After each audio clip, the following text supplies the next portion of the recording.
దేవుడికి స్తోత్రం చేద్దాం. అలా ఒక కుటుంబం ఉండాలి అంటే, ఒక ఆశీర్వాదకరమైన కుటుంబంగా ఉండాలంటే మనము ఈ చివరి దినం అంటే ఈ చివరి నెలలో డిసెంబర్లో ఎలాంటి భక్తి కలిగి ఉంటామో, ఎలాంటి ఆత్మీయ జీవితం కలిగి ఉంటామో, నాయన ఈ సంవత్సరం అంతా కాచావు కాబట్టి ఈ నెలలో మా జీవితంలో అద్భుతం కావాలని ఎదురు చూస్తా. చూశారు ఈ పట్టుదల, ఈ అనుభవం, లేకపోతే ఈ ప్రయాస సంవత్సరం అంతా ఒక మనిషి జీవితంలో ఉండాలి. అంటే ఆ ప్రయాస ఎప్పుడు ఉండాలి అంటే ప్రతి నెల ప్రార్థన కాదు, ప్రతిరోజు, ప్రతి నెల, ప్రతి సెకండ్, ప్రతి గంట, ప్రతి క్షణము ప్రభువుని స్తుతించేవట్టుగా నా కుటుంబం ఉండాలి. అలా ఉంటే ఒక కుటుంబము దేవుని సన్నిధిలో నిత్యమును ఎలా ఉంటారండి? ఆశీర్వాదకరమైన కుటుంబంగా ఉంటారు. ఆశీర్వాదకరమైన కుటుంబంగా ఒక కుటుంబం కనిపించాలంటే ఆ కుటుంబం సంవత్సరం అంతా ప్రభువుకు మహిమకరంగా బ్రతకాలి. అసలు ఎలాగా ఒక కుటుంబం మహిమకరంగా బ్రతకాలంటే ఇందాక ఒక పాట పాడారు, ఇంటికి రంగులు కాదు, ఒంటికి హంగులు కాదు, ఏమండి తాగుబోతు విందులు. ఇంత పాట పాడింది, చక్కని పాట. నిజంగా సంవత్సరం అంతా వారి జీవితం ఎలాగుందో ఆ డిసెంబర్ వచ్చేసరికి కూడా వారి జీవితం ఇంకా అద్భుతంగా చేసేసుకుంటూ ఉంటారు. నిజమండి. ఇప్పుడు ఇంటికి రంగులు వేసాం, చక్కని కక్క ముక్క వండాం, అందరినీ పిలిచాం, పెట్టాం, ఇవన్నీ చక్కగా ఖర్చు పెట్టాం. నేను అంటున్న మాట ఏంటంటే దీనంతటికి నువ్వు ఖర్చు పెట్టి దీనంతటి కొరకు నువ్వు పడ్డ ప్రయాస ఒక్కరోజు కాదు. అంటే ఒక్కరోజు నువ్వు దేవుళ్ళు ఆ రీతి ప్రయాసం ఉంటే సరిపోదు, ఆ సంవత్సరం అంతా ప్రయాసపడాలి. సంవత్సరం అంతా భోజనాలు వండమని, సిగ్గులు వండమని, బట్టలు కొనమని కాదు. ఏమండి, నీ ఆత్మీయ జీవితం ఆ సంవత్సరం అంతా బలపడినట్లుగా దేవుని ఎదుట మనం ఒక కుటుంబము ఉండగలిగితే ప్రభు ఎప్పుడు ఆ కుటుంబాన్ని విడిచిపెట్టడు. హల్లెలూయా. ఎప్పుడు ఆ కుటుంబం ఆశీర్వాదకరంగానే ఉంటుంది, ఉండాలి, ఉండిస్తారు ప్రభు. ఎందుకని ఆ కుటుంబం దేవుడికి మహిమకరంగా ఉంది కాబట్టి, దేవుడికి ఒక దీవెనకరమైన కుటుంబంగా వారు కనిపిస్తున్నారు కాబట్టి అలా ఉండగలిగినప్పుడండి ఆ కుటుంబాన్ని ప్రభు ఎప్పుడు విడిచిపెట్టడు. ఒక విషయం చెప్పిన, ప్రభుని మనమే అనేక మార్లు విడిచిపెడతామేమో కానీ ప్రభు మనలో మాత్రం ఎప్పుడు విడిచిపెట్టడండి. అలా విడిచిపెడితే దేవుడి సన్నిధిలో మనం ఉండలేం. ఇప్పుడు గడిచిన సంవత్సరం జనవరి నుండి డిసెంబర్ వరకు మన వ్యక్తిగత జీవితాలు కావచ్చు, ప్రార్థన అనుభవాలు కావచ్చు, మన సహవాస జీవితాలు కావచ్చు, సంఘ సహవాస జీవితాలు కావచ్చు, సేవకుడు సహవాస జీవితాలు కావచ్చు, ఏ సహవాస జీవితాలైనా ఈ సంవత్సరంలో ఎన్ని మార్లు ఒక మనిషి పడిపోయినట్టు తెలుసా అండి? అవి లేదండి అంటాం. కానీ నీ వ్యక్తిగత జీవితంలో ఎక్కడ పడిపోయా ఉంటావు. అలా పడిపోకుండా ఒక వ్యక్తి తను సరి చేసుకుని సంవత్సరం అంతా దేవుని సన్నిధిలో ఒక బలమైన కుటుంబంగా ఉండగలగాలి. అది దేవునికి మహిమకరమైన కుటుంబంగా ఉంటుంది. ఆ కుటుంబంలో యేసుక్రీస్తు ప్రభు జన్మించి ఉన్నాడని చెప్పగలగాలి. దేవునికి స్తోత్రం. హల్లెలూయా. చూడండి, ఒక కుటుంబము దేవుణ్ణి ఎలాగ మహిమపరచాలి. దశలోని రాసిన పత్రిక తీద్దాం. మొదటి దశలోని రాసిన పత్రిక 5వ అధ్యాయము 16వ వచనంలో ఒక వాక్యం ఉంటుంది, దాన్ని చదువుకుందాం. మొదటి దశలోని రాసిన పత్రిక చూడండి, 187 పేజీ నంబరు.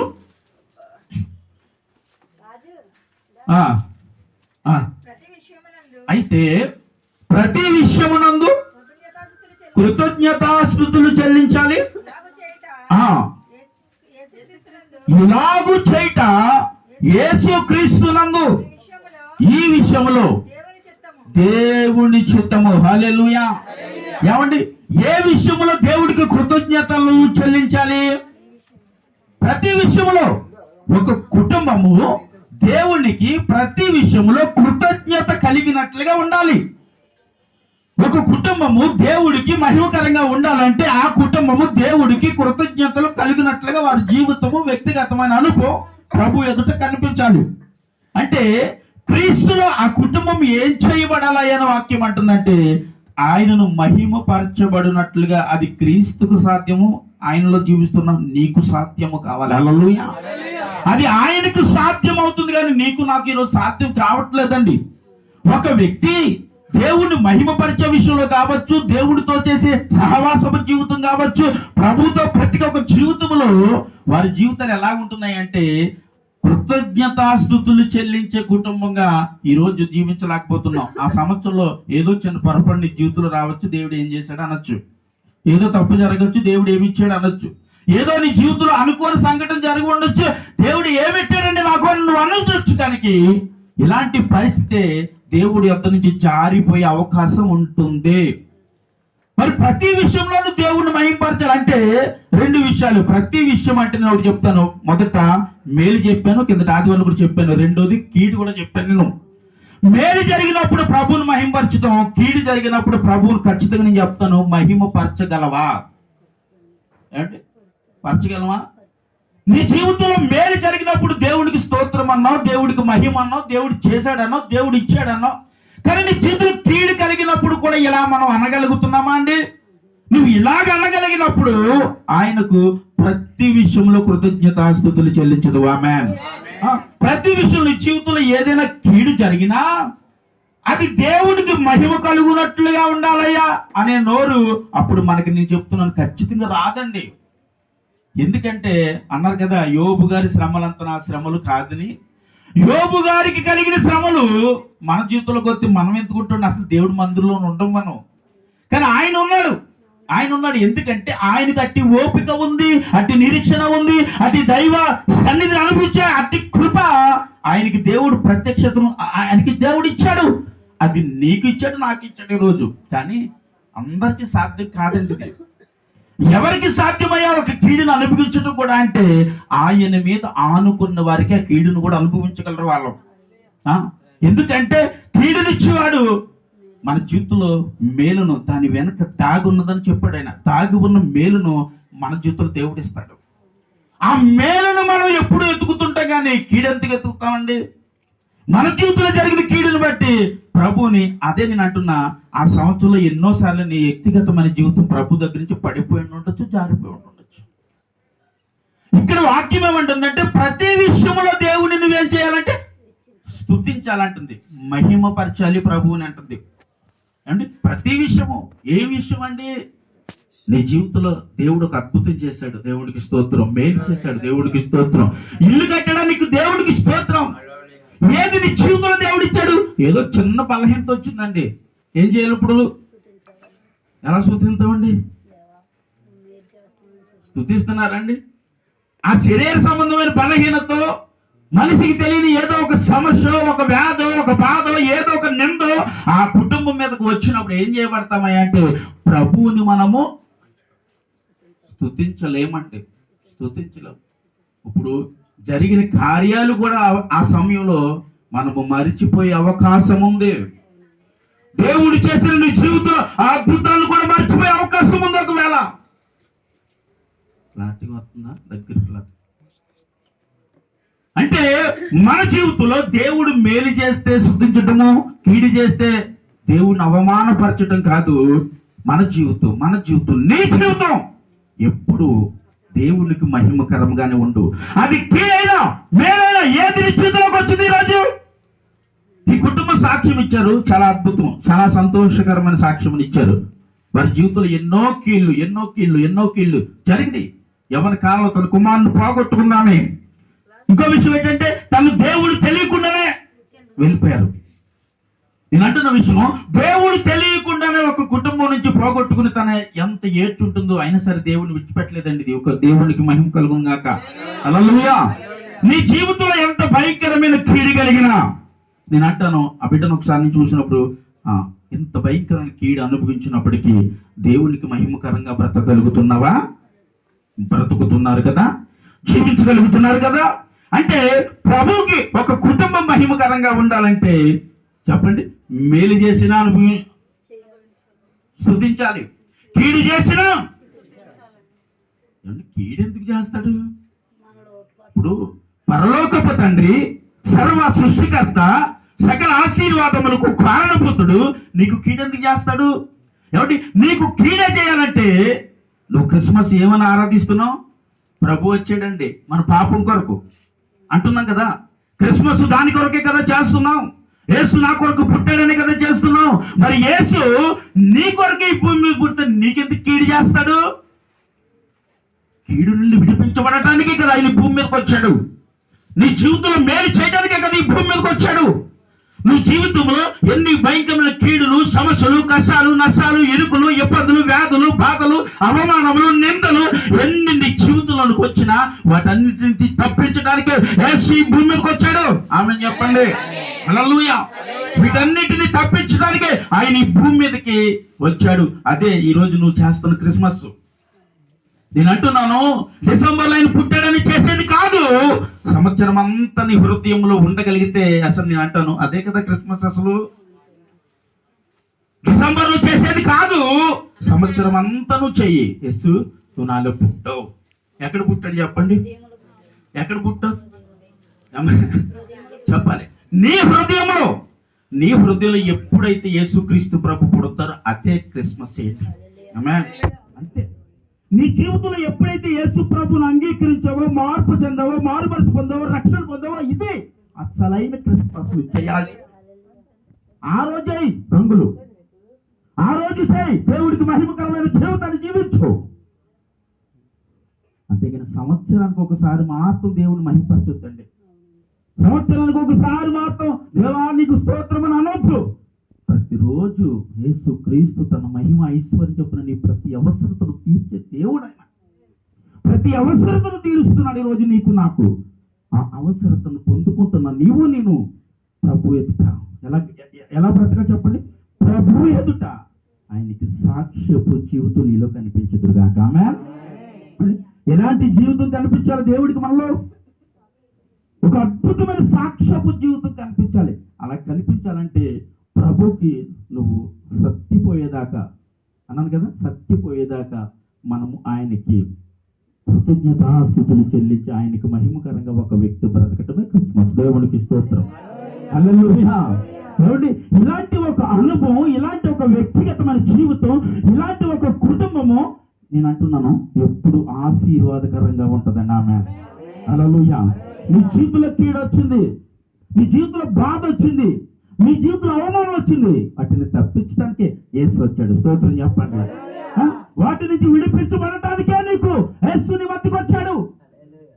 యేసు ఎక్కడో పుట్టలేదు, నీలో, నీ కుటుంబంలో పుట్టాడు. నీలో ఉన్న అవమానాలు తీయటానికి, నీలో ఉన్న నిందలు తీయటానికి, నీలో ఉన్న శ్రమలు తీయటానికి, నీలో ఉన్న వ్యాధిని తీయటానికి, నీలో ఉన్న బాధను తీయటానికి యేసు క్రీస్తు ప్రభు ఈ రోజు నీ హృదయంలోకి వచ్చాడంటే ఆమెను చెప్పండి.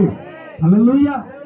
12 సంవత్సరాల నుంచి భయంకరమైన వ్యాధితో శోధింపబడి అనేక వైద్యుల దగ్గరికి వెళ్ళి ఇంకా ఈ రోగము నాకు కుదరదని ఏమని చేసిందంట? యేసుక్రీస్తు ప్రభు దగ్గర స్వస్థత ఉందని గుర్తించి ఆమె వెళ్ళే మార్గమును కూర్చుని ఏం చేస్తా ఉందంట? వస్త్రపు చెంగును ముట్టింది. ఏమండి? వస్త్రపు చెంగును ముట్టినప్పుడు ఆమెకి ఏమొచ్చిందని ఉంది? స్వస్థత కలిగింది. అంటే యేసుక్రీస్తు ప్రభు అక్కడ అన్నమాట, నాలో నుంచి ఏం బయటకు వచ్చింది? ఆయన ప్రభావం బయటకు వచ్చిందంటారు ఆయన. హల్లెలూయా. ఆయన ప్రభావం బయటకు వచ్చి శిష్యుని అడుగుతుంటే, ఏంటి ప్రభు ఇక్కడ ఎంతమంది లేరు, ఎంత గుంపులో నన్ను ముట్టారంటే అది అందరూ నేను ముడుతూనే ఉన్నారు. కానీ ఆయనలో నుంచి ఒక అభిషేకము, ఆయన నుంచి ఒక స్వస్థత, ఆయన నుంచి ఒక కార్యము, ఆయన నుంచి ఒక అద్భుతం ఒక మనిషి జీవితంలోకి వచ్చింది. ఆమె చెప్పాలి. నేను అంటున్నాను ఈరోజు నీ జీవితంలో అద్భుతం చూడాలి, ఒక కార్యం చూడాలి, నీ జీవితాన్ని మార్చే దేవుడు ఈరోజు నీ హృదయంలో కొలువే ఉండాలి. ఆయన పుట్టాలంటే హల్లెలూయా. ఆమేన్ చెప్పండి. హల్లెలూయా. ఏమండి? అలాంటి దేవుడు నీ హృదయంలో పుట్టాలి అంటే మనము ఆయనకు కృతజ్ఞతగా బ్రతకాలి. ఎప్పుడు బ్రతకాలి తెలిసింది? నువ్వు పుట్టినది మొదలుకుని ఏం పుట్టినది మొదలుకుని నీవు నేను పుట్టినది మొదలుకుని కాదు, యేసు క్రీస్తు ప్రభు నీలో పుట్టినది మొదలుకుని అప్పుడు నుండి నీ జీవితం అంతమయ్యే వరకు ఆయనను ప్రతిరోజు మహిమపరుచుతూనే ఉండు. బాధ వచ్చిందా? ప్రభుకు మహిమే. క్రైస్తవ జీవితంలో బాధ ఉంటుందండి, క్రైస్తవ జీవితంలో శ్రమ ఉంటుందండి, క్రైస్తవ జీవితంలో ఆవేదన ఉంటుందండి, క్రైస్తవ జీవితంలో అవమానాలు ఉంటాయండి. యేసుక్రీస్తు ప్రభు ఆయనకి అవమానాలు రాలేదండి, ఆయనకి శ్రమ రాలేదండి. ఆయన రెక్కారు పెట్టి మీద నడుస్తూనే ఉన్నాడు ప్రతిరోజు.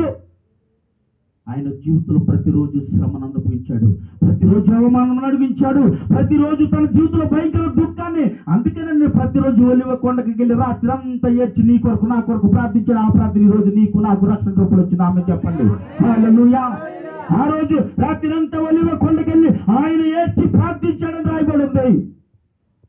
దేవుడే ప్రార్థన చేస్తే ఈరోజు మనుషులమైన మనం ఎంతగా ప్రార్థిస్తున్నాం నీ కుటుంబం కొరకు, ఎంతగా ప్రార్థన జీవితం కలిగి ఉంటున్నావు నీ కుటుంబం కొరకు, ఎంత విశ్వాసం కలిగి ఉంటున్నావు నీ కుటుంబం కొరకు, ఎంతగా నమ్మకం కలిగి ఉంటున్నావు నీ కుటుంబం కొరకు, ఎంతగా ప్రతిరోజు దేవుణ్ణి స్తుతించే వ్యక్తిగా ఒకరోజు బ్రతకగలుగుతున్నావు.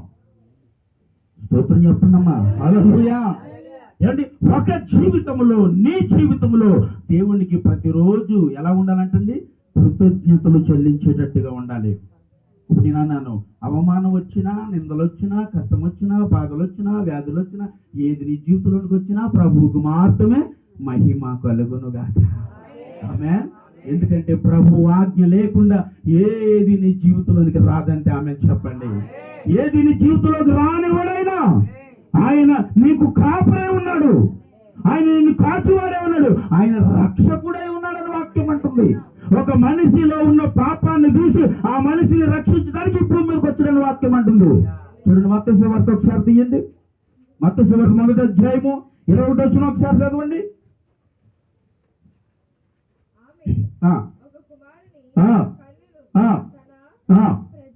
తన ప్రజలను వారి పాపముల నుండి ఆయనే రక్షించును. ఎవరు ప్రజలను రాయబడి ఉందండి? ఆయన ప్రజలు.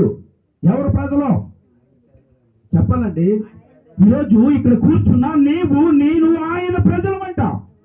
కాబట్టి మన పాపము నుండి ప్రజలు, మనం ఆయన ప్రజలమే. కానీ పాపం ఎవరిది? పాపం ఒక నాలుగు జీవితంలో రావడానికి కారణం ఎవరిది? మన వ్యక్తిగతమైన జీవితం బాగోక, మన అనుభవం బాగోక, మన పరిచయం బాగోక, లేకపోతే మన నడవడికి బాగోక, మన తలాంతులు బాగోక, మన పరిస్థితులు బాగోక ఒక మనిషి వెళ్ళిపోయిన పాపాన్ని గురించి దేవుడు అంటున్నాడు, ఇదిగో ఈ జనులు నా జనులు, వారిని రక్షించడానికి వచ్చారు, కానీ వారిలో ఉన్న పాపాన్ని తీయటానికి వచ్చారు. స్తోత్రం చెప్పండి. ఏమండి, ఆ మనుషులలో ఆ పాపము నుంచి ఎవరు రక్షిస్తారు? ఇమానుయేలు పేరు పెడతారంట. దేవుడికి స్తోత్రం చెప్పండి. దేవుడు నీకు తోడని అర్థం అనిస్తుంది. దేవుడికి స్తోత్రం చెప్పండి. అంటే దేవుడు ఆ రోజు నుంచి ఈ రోజు వరకు నీకు నాకు ఏమైనాడంటే తోడుగా ఉన్నాడు. మరి ఎందుకంటే భయపడిపోతాం? మరి ఎందుకంటే నిందలు వచ్చేసినాయి అంటావు? ఎందుకంటే అవమానం వచ్చిందంటో? ఎందుకంటే వ్యాధి వచ్చిందంటో? ఎందుకంటే బాధ వచ్చిందని ఒక మనిషి కృంగిపోతాడు. దేవుడు అంటున్నాడు నీకు తోడుగా ఉన్నాడని వాక్యం అంటుంది. హల్లెలూయా. దేవుడు మనకు ఏమన్నాడండి? తోడై ఉన్నాడు. ఏమండి, దేవుడు నీకు తోడే ఉన్నాడు. ఇంకొక మాట కూడా ఉంటుంది, నువ్వెప్పుడు భయపడొద్దు అన్నమాట. 366 సార్లు బైబిల్లో రాయబడింది. అంటే ప్రతిరోజు దేవుడు నీతో నాతో చెప్తూ మాట తెలిసే ఎప్పుడు భయపడొద్దు. ఆమె చెప్పండి. హల్లెలూయా. ఏమండి, మనిషి నీకును నాకును తోడుగా ఉన్నాడు, భయపడొద్దు అన్నాడు. కాబట్టి శ్రమ వచ్చినప్పుడు భయపడొద్దు, బాధ వచ్చిందా భయపడొద్దు, వ్యాధి వచ్చిందా భయపడొద్దు, నీకు నిందలు వచ్చినాయా భయపడొద్దు. ఎందుకంటే అవన్నీ మన యేసు క్రీస్తు ప్రభు భూమి మీదకి వచ్చి అనుభవించారండి. ఆయన ఇవన్నీ అనుభవించారు. ఆ బాధను అనుభవించారు, ఆ శ్రమను అనుభవించారు, ఆ దుఃఖమును అనుభవించారు. నీవు పడాల్సిన భయంకరమైన పరిస్థితులన్నీ నా యేసయ్య అనుభవించాడు. ఎప్పుడు అనుభవించాడండి? ఆయన ప్రజలుగా నిన్ను పిలువబడినప్పుడు వచ్చారైనా నా ప్రజలు వీరని అన్నాడండి. వారి ప్రజలు యేసు క్రీస్తు ప్రజలు అంట నీవు నేను. కాబట్టి నీలో ఉన్న నాలో ఉన్న పాపాన్ని తీయటానికి ఈ భూమి మీదకి వస్తున్నాడు. యేసుతో మాట్లాడుతున్నాడు దేవుడు ఇక్కడ. ఎందుకో తెలుసా? ఆయన అనుమానిస్తున్నాడు ఇక్కడ. మరియను అనుమానిస్తూ పడుకున్నాడు. దేవుడి దూత వచ్చి మాట్లాడుతుంది, యేసవ్వు నువ్వు భయపడొద్దు, ఎందుకంటే నీ భార్య అపవిత్రాలు కాదయ్యా, పవిత్రాలమే. ఆమె ధరించిన గర్భము పరిశుద్ధాత్మని వల్ల వచ్చింది. కాబట్టి నువ్వు ఆమెను అనుమానించొద్దు అని ఆమె గర్భమును ధరించి కుమారుని కంటుంది. ఈ ప్రజలందరూ పాప నుంచి విడిపించబోయేవాడు నీ భార్య గర్భం నుంచి రాబోతా ఉన్నాడని చెప్తా ఉంది. హల్లెలూయా. హల్లెలూయా. యేసుక్రీస్తు ప్రభు భూమి మీదకి వచ్చి మనలో ఉన్న తప్పులను, పాపాలను, శాపాలను వాటన్నిటినీ ఆయన అనుభవించాడండి. ఇప్పుడు నీవు అనుభవించవలసినటువంటి దేవుడిచ్చే మహిమనే, ఆయన ఇచ్చే ఆశీర్వాదమనే, ఆయన సమస్తమును నీకు నాకు ఏం చేయబడిందంటే సమకూర్చాడు. కాబట్టి ఇంకా మేలైన కీడైనా అనుభవించటమే. కానీ దేవుడు నీకు మేలిచ్చేవాడా కీడిచ్చేవాడండి? ఏమిచ్చాడండి? దేవుడు నీకు ఏమిచ్చాడు మన జీవితంలో అనుకుంటున్నావు? మేలు జరగకుండా ఇక్కడికి వచ్చి కూర్చున్నావా మనం? నీ జీవితంలో ఏదో మేలు లేకుండా ఈరోజు ఇక్కడ నిలవబడలేదు. నా జీవితంలో దేవుడు మేలు చేస్తాడు, ఇక్కడ నేను ఉండగలిగాను. నీ జీవితంలో మేలు చేశాడు, ఇక్కడ ఉన్నావు. నీ జీవితంలో మేలు చేశాడు, ఇక్కడ ఉన్నావు. దేవుడు ఏదో మేలు చేశాడు. ఎప్పుడైనా అనుకున్నావా, అయ్యా నా జీవితంలో మేలు చేస్తావు, నా జీవితంలో ఒక అద్భుతం చేస్తావు, నా జీవితంలో ఒక ఆశ్చర్యమైన కార్యాన్ని చేస్తావు? ఎవరి పట్ల? నా భర్త పట్ల కావచ్చు, బిడ్డల పట్ల కావచ్చు, కుటుంబం పట్ల కావచ్చు, నీ అత్త పట్ల కావచ్చు, మామ పట్ల కావచ్చు.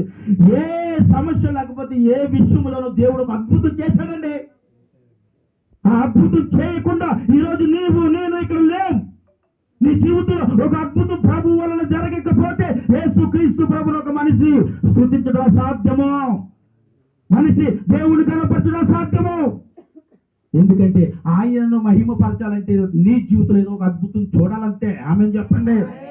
ఏదో నీ జీవితంలో చేశాడు అద్భుతం, ఏదో కార్యం చేశాడు నీ జీవితంలో. ఆ కార్యమును బట్టి ప్రభువుని స్తుతిస్తానయ్యా, చచ్చిపోయే వరకు ప్రభు కొరకు బ్రతుకుతానయ్యా అని దేవుడితో వాగ్దానము చేసి దేవుడికి మహిమకరంగా సంవత్సరం అంతా ఒక వ్యక్తి బ్రతుకుదురుగాక.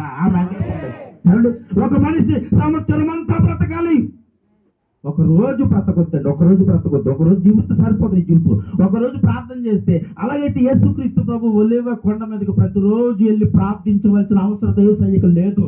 ఉందంటారా? యేసుక్రీస్తు ప్రభు ప్రతిరోజు ఏం చేసేవారంటండి?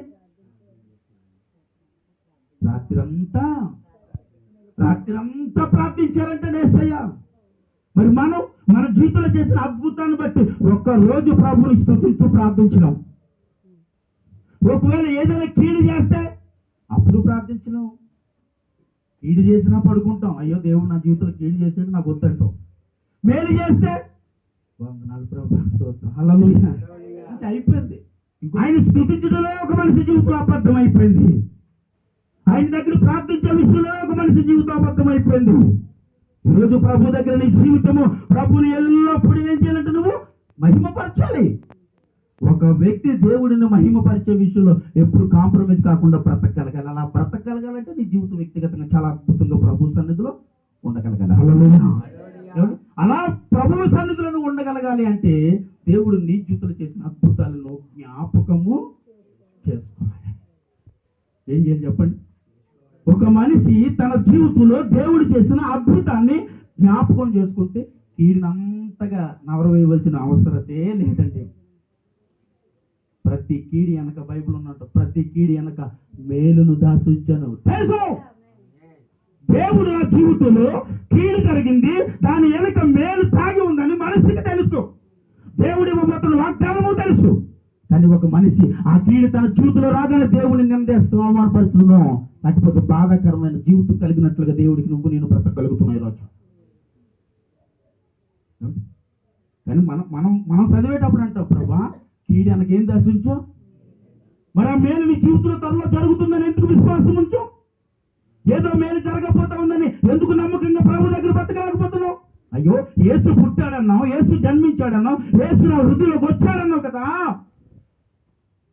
మరి యేసు నీ జీవితంలోకి వస్తే, యేసు నీ హృదయంలోకి వస్తే ఆయన చేయబోతున్న మేలును అనుభవించడానికి సిద్ధపాటు కలిగి ఉండు. కీడు వచ్చినా సిద్ధపాటు కలిగి ఉండు. ఆ కీడుని తప్పించి మేలు చేసేవాడే సర్వశక్తిమంతుడు. ఆమె చెప్పండి.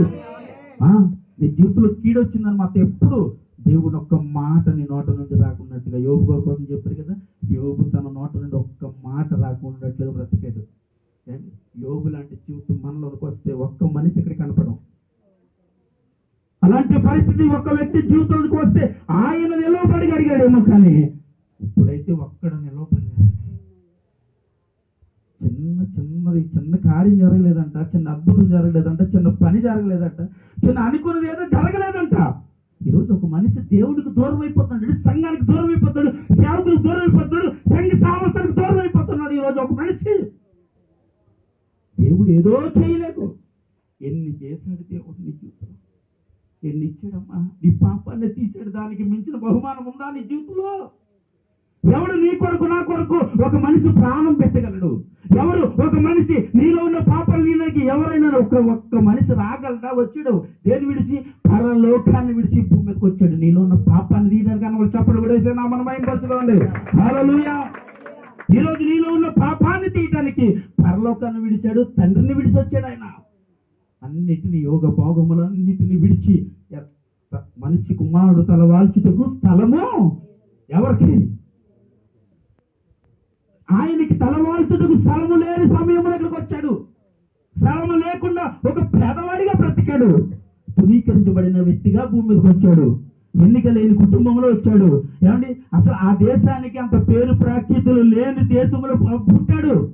నజరేతు నుంచి ఏమొస్తుందండి? ఏదైనా మంచిది రాగలదు. వచ్చాడు యేసు. ఆయన వచ్చాడు, పరలోకాన్ని విడిచి వచ్చాడు. నీలో పాపాన్ని తీరులకు వచ్చాడు, నీలో శాపాన్ని నీలోకి వచ్చాడు, నీలో వ్యతిరేకత నీలోకి వచ్చాడు. నీలో ఏదైతే దేవుడికి విరుద్ధంగా కనిపిస్తుందో వాటన్నిటిని తీయడానికి యేసుక్రీస్తు ప్రభు ఈరోజు భూమి మీదకి వచ్చాడు అన్న వాళ్ళందరూ మరొకసారి చెప్పండి కొట్టాలప్పుడు. హల్లెలూయా. వాటన్నిటిని తీయడానికి యేసయ్య ఈ భూమి మీదకి వచ్చాడు. నమ్మగలిగితే నీ జీవితంలోకి కీడైన మేలైనా సరే అనుభవించు. నేను అంటాను, నీ జీవితంలో ఒక్క కీడు జరిగితే 100 మేలు చేసే దేవుడు అంటే నీ దేవుడి స్తోత్రం.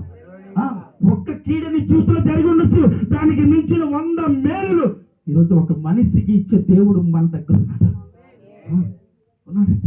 నువ్వు ఏది అడిగినా ఇచ్చే దేవుడు ఉన్నాడు. నువ్వు ఎక్కడికి వెళ్ళినా నీకు తోడుగా ఉన్నానని అంటున్నాడు. భయపడొద్దన్నాడు, దిగులు పడొద్దన్నాడు, చడి అవద్దన్నాడు. ప్రతి విషయంలో నిన్ను ఓదారుస్తూ ముందుకు నడిపించే దేవుడు అక్కడ ఉన్నాడండి. నీ తల్లి నిన్ను ఓదార్చదు, నీ తండ్రి నిన్ను ఓదార్చుడు. కనీసం అంటాను, నీ భార్య ఒకవేళ నిన్ను ఓదార్చుకోవచ్చు, నీ భర్త నిన్ను ఓదార్చుకోవచ్చు, నీ బిడ్డలు నిన్ను ఓదార్చుకోవచ్చు, నీ కుటుంబంలో ఉన్న ఎవరు నిన్ను ఒకవేళ ఓదార్చుకోవచ్చు. నా యేసయ్య ఓదారుతాడు. స్తోత్రం చెప్పండి. నా యేసయ్య దగ్గర మోకరించి ఏడిస్తే వస్తాడు, ఓదారిస్తాడు. ఏం బిడ్డ ఏం కాదు, ఏది కోరుతున్నావు, ఏమి కావాలని ఏడుస్తున్నావు, ఏది కావాలని దుఃఖిస్తున్నావు అని ఏడ్చి నీ దగ్గర నిలబడి నీ జీవితంలో కార్యము చేసి ఒక దేవుడు ఉన్నాడు. ఆయన నదుడు యేసుక్రీస్తు ప్రభువు. మరొకసారి చప్పట్లు కొడతామండి. హల్లెలూయా. ఉన్నాడు, ఆయన మనమొచ్చి ఉన్నాడు. నువ్వు అనుకోవాలి ఆయన నాలో ఉన్నాడని చెప్పుకోండి. ఏమని చెప్పాలి చెప్పండి, చేయబెట్టి ఆయన నాలో ఉన్నాడు.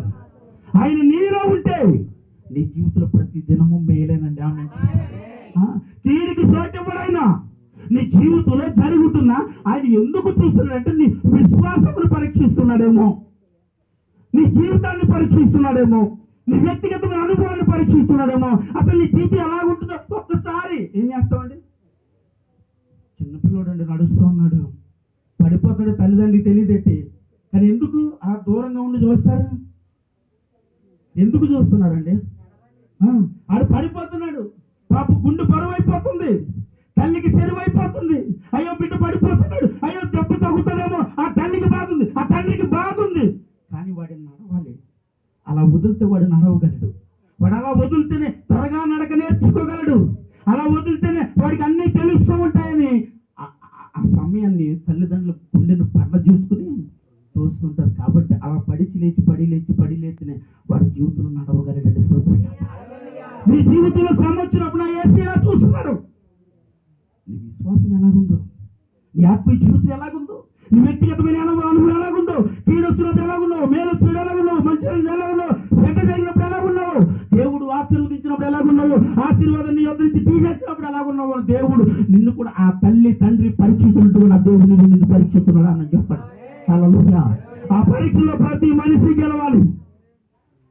నేను అంటాను, ప్రతి మనిషి గెలవాలంటే ఆయన ఎంత విశ్వాసం ఉంచి వాడు మనతో గెలుస్తాడు అని చెప్పండి. ఎవరు గెలుస్తారు? ఎవరు ఎందు విశ్వాసం ఉంచిన వారు గెలుస్తారు. ఆయన ఎందు విశ్వాసం ఉంచిన ప్రతి ఒక్కరు నేను అంటాను ఈ పోరాటంలో గెలుస్తారండి. ఆమె ఇది పోరాటం. మన జీవితము ఈ లోకంలో జరుగుతున్న పోరాటం. ఈ పోరాటంలో మనందరం పనిచేస్తున్నామండి. మన పక్షాన ఆయన పోరాటం చేసాడు, మన పాపాన్ని జయించేసాడు. దేవుడికి స్తోత్రం చెప్పండి.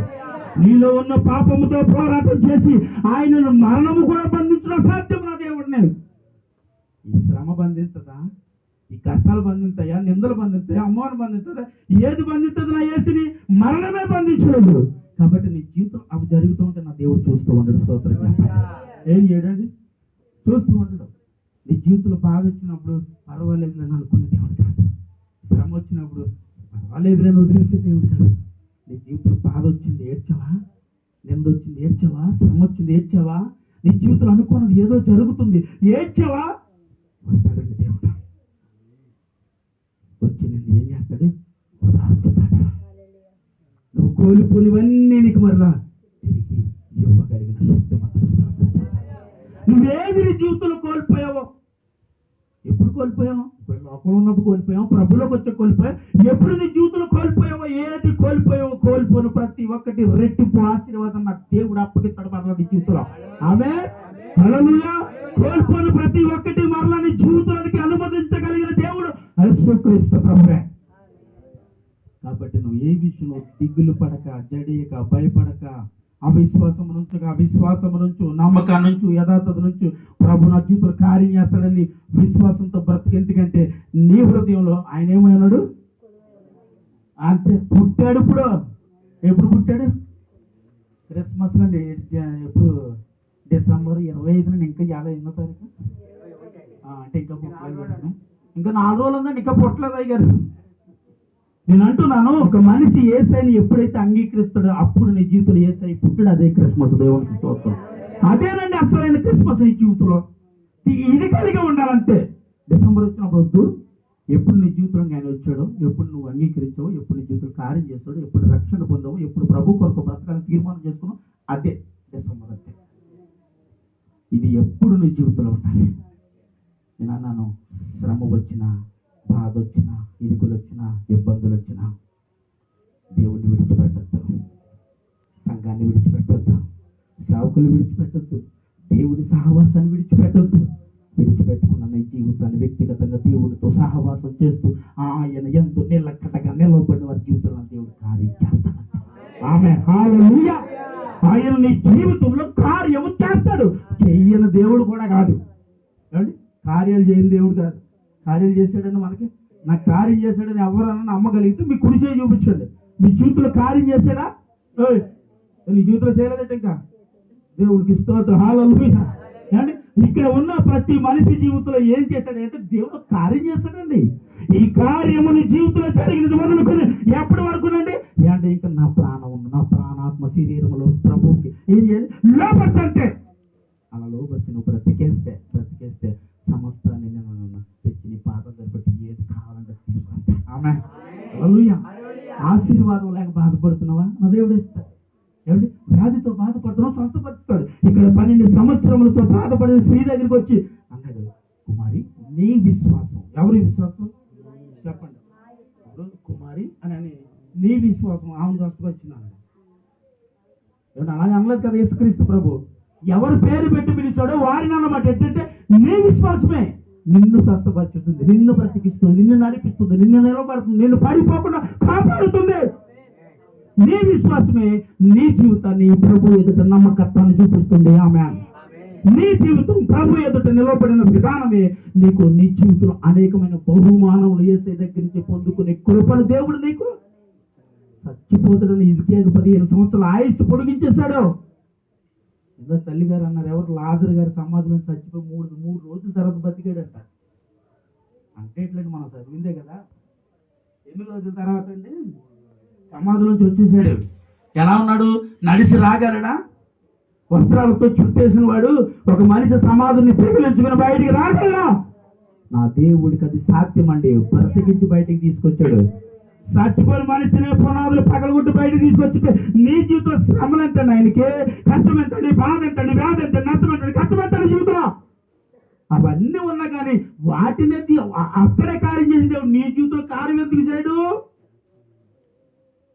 దేవుణ్ణి మహిమపరుచున్నట్లుగా అక్కడ వారందరూ ప్రజలందరూ చూసు ఆశ్చర్యపడేటట్టుగా దేవుడు ఆ కార్యం చేశాడని బైబిల్లో ఉంది. ఇప్పుడు నేను అంటున్నాను, నీవు జీవిస్తున్న ప్రజల మధ్యనే నీ జీవితం ఆశ్చర్యకార్యంగా నా దేవుడు చేస్తాడని చెప్పండి. నువ్వు ఏ ప్రజల మధ్యలో బ్రతుకుతున్నావో, ఎలాంటి అవిశ్వాసాల మధ్యలో బ్రతుకుతున్నావో, ఎలాంటి కుటుంబాల మధ్యలో బ్రతుకుతున్నావో వాళ్ళ మధ్యనే నిన్ను నా దేవుడు కనపరుచుతాడు. ఆమె చెప్పండి. వాళ్ళ మధ్యనే నీ కుటుంబాన్ని నా దేవుడు కనపరుచుతాడు.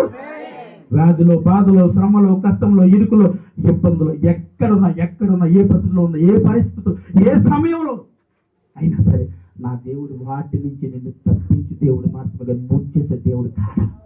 ఆమె హల్లెలూయా. ఏం చేసే దేవుడు అండి? ఎవరిని తప్పించాడు? ఆయన యందు విశ్వాసం ఉంచి వారిని తప్పించాడు. విశ్వాసం లేకపోతే నీ జీవితం కార్యం పొందలే తల్లే. దేవుని యందు విశ్వాసం లేకపోతే నీ విశ్వాసం అన్నాడు ఆయన. నీ విశ్వాసం నిన్ను బ్రతికిస్తుంది. నీ క్రియలో పరలోక రాజ్యానికి నడిపించేది నీ ఆలోచన, నీ తలాంతులు, ఇవన్నీ కూడా ప్రభువుకు తగినట్లుగా ఒక మనిషి బ్రతకాలి. ఎలాంటి కీడు జరిగిన విచిత్ర ప్రభా, ఈ కీడనకు మేలు దాచించావని అన్నవయ్యా. ఒక్క దినం ప్రభు సన్నిధిలో మోకరించి, లేకపోతే వ్యక్తిగతంగా నీ కుటుంబంలో మోకరించి నీ జీవితంలో ఈ కీడు జరిగింది, ఏదో కీడు జరిగింది నీ జీవితంలో, దేవుడు ఏ కీడు వచ్చిందో తెలియదు. ఆ కీడుని బట్టి ఆ రాత్రి మోకరించి, ప్రభా నా జీవితంలో ఈ కీడు ఎందుకు వచ్చిందో తెలియదయ్యా, ఈ వ్యాధి ఎందుకు వచ్చిందో తెలియదు, ఇది నీకు తెలియకుండా నా దగ్గరికి రావు ప్రభు. ఈ వ్యాధి ఎందుకంటే యోబు దగ్గరికి సాతాను ఎప్పుడు వచ్చాడు? దేవుడితో మాట్లాడగానే వచ్చాడు. నీ దగ్గరికి ఏదైనా నా దేవుడు అనుమతిలో లేకుండా రాదు.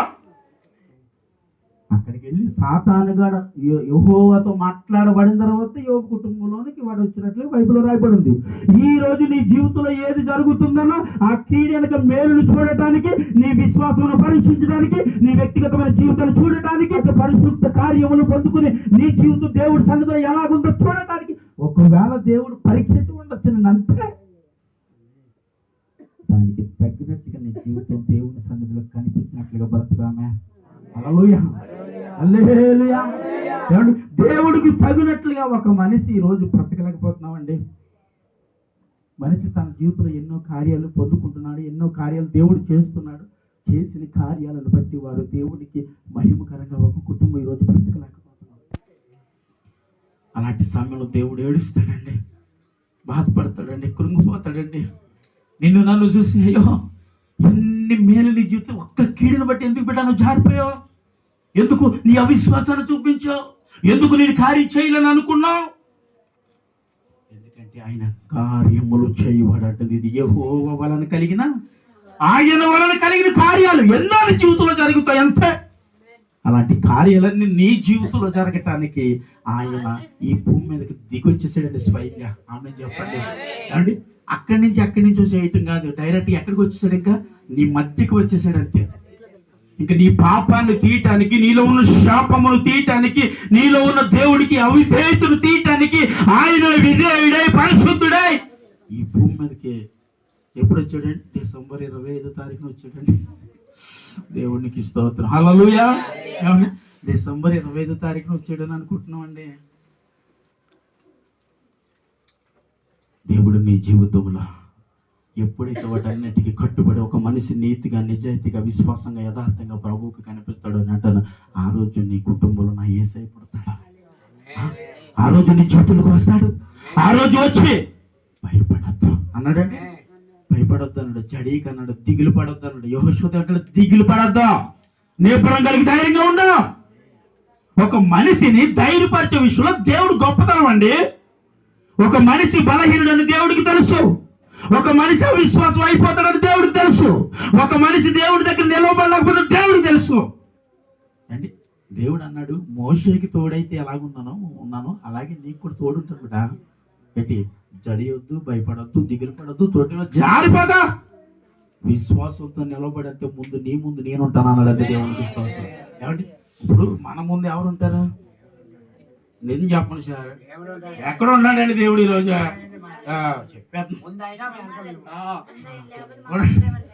ఎక్కడ ఉంటారండి ముందు దేవుడు? మనం ఎక్కడ పెడతాం ముందు? ఈరోజు పెట్టగలుగుతున్నామండి. ఈరోజు ప్రభుని ముందు పెట్టం మనం. అది అన్ని అయిపోయిన తర్వాత నా చేతులు కాలిన తర్వాత ఎందుకంటే పట్టుకోవటం. ప్రభు యందు మొదటి నుంచి నీవు విశ్వాసము ఉంచగలిగితే ఆయన అద్భుతం నీ జీవితంలో చూస్తావు. అంతే, ఆమె చెప్పండి. ఆయన చేయబోయే కార్యాలు నీ జీవితంలో చూస్తావు. చెప్పండి అమ్మా, ఉత్త కార్యాలు నీ జీవితంలో నా ప్రభు కార్యం చేయాలంటే ఏం చేయాలండి? మనం అన్ని అయిపోయిన తర్వాత కదండి, మొదటి నుంచే నీ విశ్వాసమును బలపరచుకో. ఆమె హల్లెలూయా. మొదటి నుండి ప్రభు కొరకు నిలబడి, హల్లెలూయా. మొదటి నుండి యేసయ్యను అంగీకరించి మొదలుకొని నీ జీవితంలో శ్రమ వచ్చిన ప్రభు నీకు స్తోత్రం చెప్పు, బాధ వచ్చిన ప్రభు నీకు స్తోత్రం చెప్పు, కష్టం వచ్చిన ప్రభు నీకు స్తోత్రం అని చెప్పు, వ్యాధి వచ్చిన ప్రభు నీకు స్తోత్రం అని చెప్పు.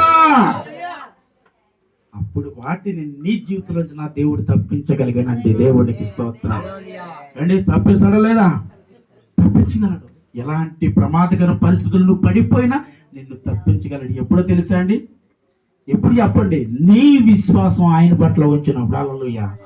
మనం ఎందుకు ఆయన పట్ల ఉంచుతామండి అని అన్నిటి మీద మనం ఉంచుతాం. బలం మీద, బలగం మీద, బంధువుల మీద, స్నేహితుల మీద, అందరి మీద అనుకుంటాం. ముఖ్యంగా డబ్బు మీద అనుకుంటాం. ఇవన్నీ అయిపోయిన తర్వాత ఆయన మీద ఎందుకు? ఇవన్నీ తిరిగి ఎందుకు రావటం? ఇవన్నీ ఇవన్నీ నీ జీవితంలో, ఇన్ని శ్రమలు, ఇన్ని బాధలు, ఇన్ని వేదనలు దేవుడు నీ జీవితానికి వచ్చినప్పుడు ఇవన్నిటినీ నువ్వు దానికి ఫాలో అయిపోకుండా మొదటి నుంచి నువ్వు దేవుడిని ఫాలో అయిపోయి ఉంటే, ప్రభా నువ్వు నా జీవితంలో ఏం చేసినా నీ చిత్తమయ్యా, నువ్వు ఉంచినా నీ చిత్తమయ్యా అనకూడదు. కానీ దేవునికి స్తోత్రం అంటే హల్లెలూయా. ఏమండి, ఏది నీ జీవితంలో చేసిన ప్రభా ఏంటి చెప్తున్నారండి? అమ్మా చెప్తున్నారా? అమ్మా చెప్తున్నారా? ఏది నా జీవితంలోకి వచ్చినా ప్రభువా అది నీ చిత్తమయ్యా, దేవునికి స్తోత్రం. నిజం చెప్తా ఉన్నాను, ఏది నీ జీవితంలో జరిగినా నేను అంటాను, నీకు దుఃఖాన్ని ఇచ్చే దేవుడు కాదు నా యేసయ్య. నిన్ను అవమానపరిచేవాడు కాదు యేసయ్య, నిన్ను నిందించేవాడు కాదు యేసయ్య, నిన్ను 10 మందిలో నవ్వుల పాలు చేసేవాడు కూడా. నన్ను నమ్మినవాడు ఎన్నడూ చెప్పండమ్మా ఏం చేయడంట, సిగ్గుపడడు. కాబట్టి ఆయన నమ్ముకున్న నీ జీవితంలో ఎప్పుడు సిగ్గుపడకుండా చేస్తాడంతే. అమ్మ నీ జీవితంలో ఎప్పుడు సిగ్గురానివ్వడు. సిగ్గురాడు అంటే ఆ సిగ్గు కాదండి, ఇది ఇంకో సిగ్గు. దేవుడు అవమానం చేశాడండి, దేవుడు నన్ను అవమానాలు చేస్తాడు, ఎంతమందిలో ఇలా జరిగిందండి, ఇలాంటి పరిస్థితి నా జీవితంలోకి వచ్చిందండి, దేవుడు చేసిన ఇదేనండి, దేవుడు ఎలా చేశాడండి. దేవుడు మేలు చేసినప్పుడు చెప్పామండి, మేలు చేసినప్పుడు చెప్పు కదా, కీడు చేసినప్పుడు కూడా ఆయనకే చెప్పు. మేలు చేస్తేనేమో దేవుడు సంఘం సాక్ష్యం కూడా చెప్పాం, కీడు చేస్తే ఊరంతా తిరుగుతాం. ఏమండి, మేలు చేస్తే ఏం చెప్పు, ఎక్కడ చెప్పాం, సాక్ష్యం కూడా చెప్పాం. నిలబడి సాక్ష్యం చెప్పామా అని అన్నాం అనుకోండి, సిగ్గుపడిపోతామండి సాక్ష్యం చెప్పాం. మరి కీడు జరిగినప్పుడు ఎలా సాక్ష్యం చెప్పాలని నిలబడ్డ ఒక మనిషి? బాధను పంచుకున్నప్పుడు సంతోషమును కూడా నువ్వు దేవుడితో సంఘముతో పంచుకోవాలా. నేను అంటున్నమాట, ప్రభువా నా జీవితంలో మేలు చేస్తావు అన్నా కదా, అదే ప్రభువా నా జీవితంలో కీడు జరిగింది, ఆ కీడుని తప్పించి నీ జీవితంలో దేవుడు మేలు చేస్తాడా. ఆమేన్ హల్లెలూయా. నీ జీవితంలో అనుకున్న ప్రతి ఒక్కటి జరిగించాలి అంటే అది ఎవరికి సాధ్యం అంటే, నీకున్న డబ్బుకు సాధ్యము కాదు, నీకున్న బలానికి సాధ్యము కాదు, నీకున్న బలగములకు సాధ్యము కాదు, నీ బంధువులకు అది సాధ్యము, నీ స్నేహితులకి ఎవరికి సాధ్యం కదండి. నా యేసయ్యకి ఒక్కరికి సాధ్యం అని చెప్పండి. అది ఆయనకు మాత్రమే సాధ్యం, అంటే ఆయన చేయగలడు. ఏదైనా సరే, నీలో ఉన్న బాధైనా, అవమానమైనా, నిందలైనా, ఒకవేళ గర్భఫలం లేక ఏడుతామండి, గర్భఫలం ఒకవేళ లేక ఏడ్చినా దేవుడు నిందించేవాడు కాదు. నీకు విషయం చెప్తున్నా, ఎవరు సారమ్మకి 2 సంవత్సరాలు గర్భఫలం తెరవలేదండి దేవుడు. ఇప్పుడు ఐగుప్తు దేశంలో సారమ్మను తీసుకొచ్చినప్పుడు అక్కడ తీసుకెళ్లి ఆ రాజు ఇంట్లో పెట్టినప్పుడు అక్కడ సారమ్మకి గర్భఫలము లేదని ఎక్కడ బాధపడుతుంది, ఐగుప్తు దేశంలో ఉన్న స్త్రీలందరూ గర్భాన్ని నా దేవుడు మూసాడట. ఇదేంటండి, గర్భాన్ని మూసిన నా దేవుడికి గర్భము తెరవడం చేత కాదా, సాధ్యము కాదా? మూసిన వాడికి తెరవటం కూడా వచ్చు. ఏమంటే ఆ గర్భాలు మూటి పెట్టి బాబు, సారం గారి గర్భం తెలవట బాబు. దేవుడు వీరులో విశ్వాసమును పరీక్షించాడు, వీరిలో కార్యము జరిగేంత వరకు నిలకడ తత్వాన్ని వీరిలో చూచాడు. యేసును ఆ దేవుని వారు ఏం చేశారంట, గుడ్డిగా నమ్మారని, అంతగా నీతిగా ఏం చేయబడ్డాడండి, నీతిమంతుడికి ఎంచబడ్డాడు. అబ్రహాము అవమానపరచలేదండి. ఇప్పుడు ఇక్కడ గర్భఫలాలన్నీ మూసేసాడండి, ఆ మూసేసే బదులు మా సారం గర్భం తెరవచ్చు కదండి, మనం అయితే అంటాం. అబ్రహాం గారు అలా అనలేదండి. దేవుడు వారి దగ్గర నా సారా అవమానపరచబడకూడదు, సారా ఇక్కడున్నంత వరకు ఒకరు కూడా ఐగుప్తు దేశంలో బిడ్డలు కనబడదు. అబ్బా, దేవుడి ప్రణాళిక, దేవుడి మాట, గర్భఫలములోనే అవమానము రాకుండా సారమ్మని కాపాడిన దేవుడు ఈ రోజు నీ జీవితంలో నిందొత్త చూస్తా ఉంటాడా, అవమానవత్త చూస్తుంటాడా, బాధొత్త చూస్తాడా, వ్యాధొత్త చూస్తుంటాడా? ఏంటంటే బాధపడుతుంటే నువ్వు ఏడుస్తుంటే ఆయన చూసి నవ్వుకుంటాడా? నీ జీవితంలో కార్యం జరిగే వరకు దేవుడు నిన్ను ఎప్పుడు విడిచిపెట్టడం స్తోత్రం చెప్పండి. విడిచిపెట్టడు, ఎక్కడ విడిచిపెట్టడు, ఎప్పుడు విడిచిపెట్టడం. విడిచిపెట్టకుండా నీ జీవితంలో కార్యం చెయ్యాలని చూస్తాడు. చేసే వరకు నువ్వు విశ్వాసముతో ప్రభుకి లోబడి బ్రతకాలంటే ఆమె చెప్పండి. విశ్వాసము నుంచి బ్రతకాలంతే. నీ విశ్వాసం నేనేం చేస్తుంది, బాగు చేస్తుంది అంతే. స్వస్థత దిక్కునే కాదండి మాట, ప్రతి దాంట్లో పెట్టేసుకోండి మీరు. నీ విశ్వాసమే నీ భర్తను బాగు చేస్తుంది, నీ విశ్వాసమే నీ భార్యను బాగు చేస్తుంది, నీ విశ్వాసమే నీ బిడ్డలను బాగు చేస్తుంది, నీ విశ్వాసమే నీ గృహంలోకి ఎడితే గృహాన్ని ఇస్తుంది, నీ విశ్వాసమే నువ్వు అనుకున్నవి ఏదైనా పొందలేకపోతే సాధించలేకపోతే ఏడుస్తూ ఉంటే వాటిని అన్నిటిని నీ జీవితంలో తీసి అనుకున్న వాటిని ఇచ్చి ఏం చేస్తాడు దేవుడు? చెప్పండి, ఆయనకు మహిమకరంగా నేను నిలవబెట్టుకుంటాడు. స్తోత్రం చెప్పండి. అంటే ఇవన్నీ నీ జీవితంలో జరగాలంటే అక్కడ ఆమె ఉంచిన విశ్వాసం నీవును ఉంచాలి. అలాంటి విశ్వాసాన్ని ఒక వ్యక్తి ఎప్పుడు ఎప్పుడు ఎప్పుడు జీవించాలండి. అలా జీవించగలిగితే నీ నీ జీవితంలో తన ప్రతిరోజు నూతన కార్యాలే, నూతనమైన అద్భుతాలే, నూతనమైన క్రియలతో నిన్ను నింపుతానే ఉంటాడు దేవుడు. అంతే. స్తోత్రం చెప్పండిరా. హల్లెలూయా.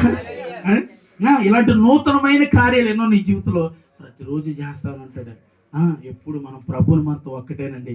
ఏదైనా సరే నీ జీవితంలో ప్రభువా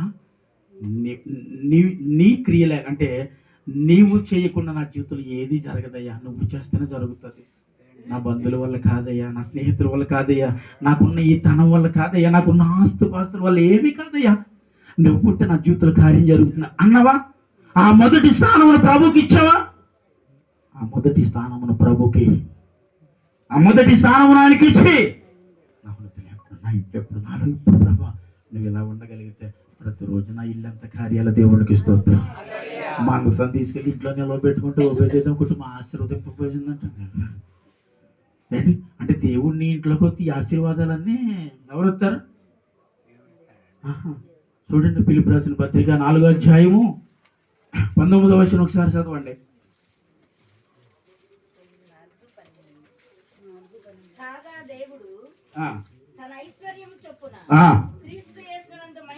క్రీస్తు యేసునందు మహిమలో మీ ప్రతి అవసరమును తీర్చి చప్పట్లు కొట్టేశాను. నామని మహిమపరచుదామండి. ఎవరి నందు జరుగుతుంది కార్యము?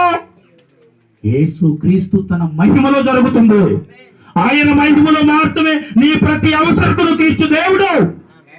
ఏ అవసరతైనా దేని కొరకు నువ్వు వేడిస్తున్నా, దేని కొరకు నువ్వు బాధపడుతున్నా అంటున్నాడు, నీ అవసరతను తీర్చే దేవుడు యేసు క్రీస్తు తన మహిమ ద్వారా జరిగిస్తాడు. ఆమె చెప్పండి. అన్నాను, మనుషుల ద్వారా జరగదండి, తనం ద్వారా జరగదు, పలం ద్వారా జరగదు, వేరే ద్వారా జరగదు, కానీ ఎవరి ద్వారా జరుగుతుంది? యేసు క్రీస్తు ప్రభు వల్ల మాత్రమే జరుగుతుందండి. స్తోత్రం చెప్తాం. హల్లెలూయా. ఎవరి ద్వారా జరుగుతుందో ఒక్కసారి చెప్తాం. చెప్పండి. యేసయ్య వల్ల జరుగుతుందయ్యా. ఆయన తన మహిమలో నుంచి ఏమిస్తాడంటే నాకు ఐశ్వర్యమును ఇస్తానన్నాడంట. ఇంకా అన్నీ ఒక్కటి కాదండి, సమస్తమును నువ్వు అడిగి వాటిని అన్నిటిని సమకూర్చగలిగిన దేవుడు. అన్నిటిని దేవుడు తన పాదముల కొండ ఏర్పాటు చేసి ఉన్నాడు. దేవుడికి స్తోత్రం. హల్లెలూయా. కనుక ఆయన నీ జీవితంలో అనుకున్నవన్నీ సాధించే వరకు నువ్వు చేయాల్సిన పని ఏంటి చెప్పండి. ఇప్పుడు ఏం ఉంచాలి? ఉంచుతున్నారా?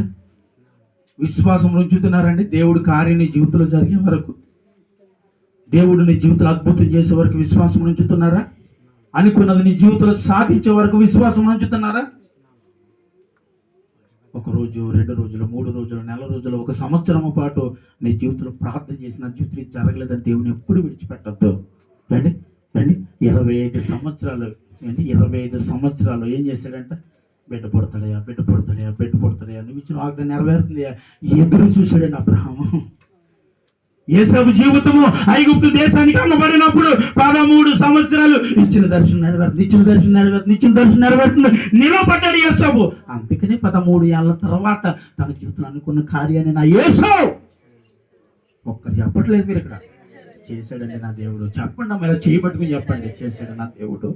యేసేపు జీవితంలో కార్యం చేశాడంటే అండి, అబ్రహాము జీవితంలో కార్యం చేశాడంటే, అబ్బా యోబు జీవితం ఏంటండి బాబా అది చెప్పుకోవడానికి కాదండి, ఇది నీ విశ్వాస జీవితాన్ని పరీక్షించుకోవటానికి. ఆమె చెప్పండి. నీ వ్యక్తిగతమైన జీవితాన్ని బాగు చేసుకోవటానికి. ఆమె చెప్పండి. నీ జీవితాన్ని సరి చేసుకోవడం కోసం దేవుడి మాటలు అంటున్నాడు. ఇదిగో వారికి కలిగిన విశ్వాసము ఎవరికి ఉండాలి? నీకు నువ్వు ఉండాలి. వారు విశ్వాసం ఉంచారు, కార్యాలు పొందుకున్నారు. మరి నీవును విశ్వాసం ఉంచితే నీ జీవితంలో కార్యాలను, అద్భుతాలను, ఆశ్చర్య కార్యములను, ఆశీర్వాదములను. ఒక మనిషి మొదటగా కోరుకునేది ఏదైనా ఉందంటే ఆశీర్వాదం. దీన్ని కూడా దేవుడు ఇక్కడ ఈ మాటలో ఏమన్నాడంటే, యేసుక్రీస్తు తన మహిమైశ్వర్యంలోని ప్రతి అవసరతను ఏం చేస్తున్నాం? తీర్చరంటారు ఏంటండి మరి? అబ్బాయి తీరుస్తలేదండి, అవుతలేదండి, చేస్తలేదండి అని అంటున్నారు. ఎవరు అన్నారండి? మమ్మల్ని అంటారు ఏంటండి మీరా? ఎవరో ఎక్కడ అంటారు వచ్చి మీరు మా దగ్గర చెప్తారు ఏంటండి? మీరు నన్ను పరీక్షించాలి మీరు. దేవునికి స్తోత్రం, హల్లెలూయా. నాకు తెలిసి మీరు అలాంటి వాళ్ళు కాదండి. దేవునికి మహిమ కలుగును గాక, హల్లెలూయా. ఏమండి, అలాంటి మాట నీ నోట నుండి రాకుండా ప్రభు కొరకు విశ్వాసం ఉంచి బ్రతుకుదువు గాక, ఆమేన్, హల్లెలూయా. ఏమండి, ప్రభు కొరకు ఏం చేయాలంటే విశ్వాసము నుంచి. దేని కొరకు విశ్వాసం ఉంచుతాం? కాదండి, దేనికోసం విశ్వాసం ఉంచుతాం? కాదండి, ఇల్లు ఎత్తడం అనుకున్నామండి, జగన్ బాబు ఇల్లు అవ్వలేదండి. ఇదేంటండి ఇంత కార్యం అయిపోయింది కదా, ఇంకా ఒక్కటి ఇచ్చేస్తే ఇల్లు ఇచ్చేస్తే అయ్యో చాలా ప్రార్థన చేస్తామండి, ఇల్లు వచ్చేస్తుంది అనుకున్నామండి, దేవుడు కార్యం చేస్తున్నాము. నా దేవుడు ఇచ్చేస్తే నీకు దేవుడికి స్తోత్రం చేస్తాను, హల్లెలూయా. ఆయన ఎవరంటే దేవుడు తన ఐశ్వర్యములు నీకు ఇస్తే నీ జీవితంలో అద్భుతాన్ని చూస్తావు, ఆశీర్వాదములు చూస్తావు, ఐశ్వర్యములు చూస్తావు, స్వస్థతలు చూస్తావు, కార్యములు చూస్తావు, ఉద్యోగములు చూస్తావు, గర్భఫలాలు చూస్తావు, వివాహములు చూస్తావు. ఎందుకంటే వీటన్నిటిని ఇచ్చే దేవుడు నీతో ఉండాలి ముందు. ఆమె చెప్పండి, ఎవరు నీతో ఉండాలి? కాదండి, డబ్బున్నోడు వెనకాల ఉండాలి. కొత్త డబ్బున్నోడు వెనకాల ఉంటే మేము ఇల్లు కట్టేద్దాం అనుకున్నామండి, సాయం చేస్తాడు, కట్టేస్తాం. ఇప్పుడు ఎవరు నీతో ఉంటే కార్యం జరుగుతుంది చెప్పండి? ఆయనకి అసాధ్యమైన ఏది లేదండి, సమస్తమును నా దేవుడికి సాధ్యమే. ఏదైనా నీ జీవితంలో చేయగలవు. చచ్చిపోని మనల్నే బ్రతికించేశాడు. పాపంలో బ్రతకకుండా పాపాన్ని తీసేసి పరిశుద్ధులుగా చేయడానికి భూమికి వచ్చేసాడు. నీ పాపం నా పాపం మోసుకు వెళ్ళిపోయాడు. మరణం కూడా ఆయన బంధించలేదు, మన మధ్యగా మళ్ళీ వచ్చేసాడు. ఈ రోజు మనల్ని పరిపాలిస్తున్నాడు, నాయకుడిగా నిలవబడ్డాడు, అడిగినవన్నీ ఇస్తున్నాడు. ఏది కావాలంటే అది నీ కొరకు చేస్తా ఉన్నాడు. దేవునికి స్తోత్రం. ఎవరు చేస్తారండి ఎందుకన్నా అండి? ఎవరు చేస్తారు ఎందుకన్నా? అడిగినవన్నీ ఇస్తున్నాడు కదండి. ఏది కావాలంటే ఇస్తున్నాడు, స్వస్థత కావాలంటే ఇస్తున్నాడు, డబ్బులు కావాలంటే ఇస్తున్నాడు, ఇల్లు కావాలంటే ఇస్తున్నాడు, పొలాలు కావాలంటే ఇస్తున్నాడు, కార్లు కావాలంటే ఇస్తున్నాడు, బంగాళాలు కావాలి. ఇవన్నీ ఎక్కడి నుంచి వస్తుంది సార్? దేవుడి యందు నీ జీవితం నిలకడ తత్వాన్ని బట్టి నిలవబడితే ప్రతి దానిని దేవుడు అంటున్నాడు తన మహిమలో తీసుకొచ్చి నీకు ఎత్తాడు. స్తోత్రం చెప్పాలి. మనుషుల మహిమ వల్ల జరగదు, డబ్బుల మహిమ వల్ల జరగదు, బలం వల్ల జరగదు, బలం వల్ల జరగదు, ఇల్లు వల్ల జరగదు, కుటుంబం ఏ వల్ల జరగదు. నేను అంటాను యేసయ్య మాత్రమే జరుగుతుందని చెప్పండి. మీరు చెప్పట్లేదు అందరూ. యేసయ్య వల్ల మాత్రమే జరుగుతుంది. ఆమేన్, హల్లెలూయా. ఏమండి, ఆయన వల్ల మాత్రమే నీ జీవితంలో అనుకున్నవన్నీ సాధించగలవు బిడ్డ. ఏం కావాలి నీకు కోరుకో, ఏం కావాలి నీకు, ఏది కావాలైనా సరే నా దేవుడు నీ కట్టుకొచ్చేస్తాడంతే. ఆమె విశ్వాసం ఉంటే నీకు స్వస్థత కలుగుతుంది అన్నాడంటే ఆ రోజు నుంచి ధనవంత ఖర్చు అయిపోయినా వాడికి మంచి స్వస్థత వచ్చింది. హ్యాపీగా దేవుడి కొరకు 10 మందికి చెప్పడానికి ముందుకు పోయింది. దేవుడికి మహిమ కలుగును గాక. ఇది దేవుడు నీ జీవితంలో చేసిన కార్యానికి ఆయనకు నువ్వు కృతజ్ఞతాస్తుతి చెల్లించడం అంటే నీ జీవితంలో కార్యం జరిగిన ప్రతిరోజు ఎవరో ఒకరికి దేవుడు సువార్త అందించటమే. ఆమె చెప్పా నీ జీవితంలో దేవుడు చేసిన అద్భుతము ఇతరులకి చెప్పడమే. చెప్పేటప్పుడు ప్రతిసారి పాట గారు ఉండకూడదు. ఎవరు ఉండాలి చెప్పండి అమ్మా? దేవుడు ఉండాలి. దేవుడికి స్తోత్రాలు. దేవుడికి మహిమ కలుగునట్లుగా నీవు సాక్ష్యమును పంచుకోవాలి. ఆమె చెప్పండి, నా దేవుడు నా జీవితంలో ఈ అద్భుతములు చేశాడని చెప్పగలగాలి. అలా చెబితే ప్రతిరోజు నీ జీవితంలో అద్భుతాలే. ఎందుకంటే ఏ మబ్బు పెట్టి మాటలు కాదు, దేవుడు నీ జీవితంలో అద్భుతం చేస్తాడు, కార్యం చేస్తాడు. విశ్వాసం ఉంచంతే. ఫైనల్ మాట దేవుడు అనేది ఏంటంటే విశ్వాసం ఉంచు. మనిషి జీవితంలో ఇదే ఉండట్లేదు. అందుకే దేవుడు అంటాడు విశ్వాసం ఉంచాను నాయన, విశ్వాసం ఉంచు, అడుగు వాటిని కంటే అధికమైన బహుమానములు నీకు నేను.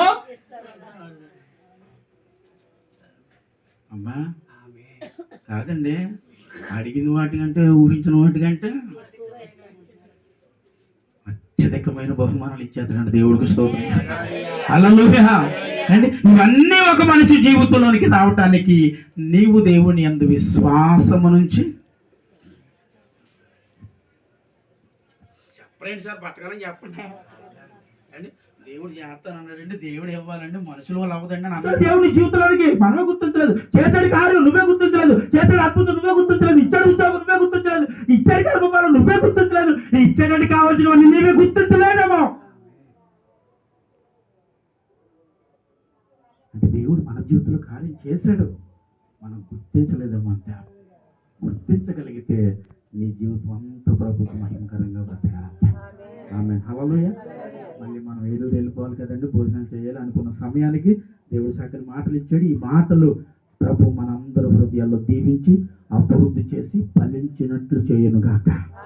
ఆమేన్. ఇంకా మాట్లాడాలని కానీ ఏలూరు వెళ్ళాలండి, భోజనాలు చేయాలి, బయలుదేరాలి. ప్రభు మరలా చిత్తమైతే మళ్ళీ స్థానంలోకి మళ్ళీ వద్దాం. దేవుడు మంచి మాటలు ఈ కుటుంబానికి ఇచ్చినట్లుగా మన మధ్యన రెబెకా గారు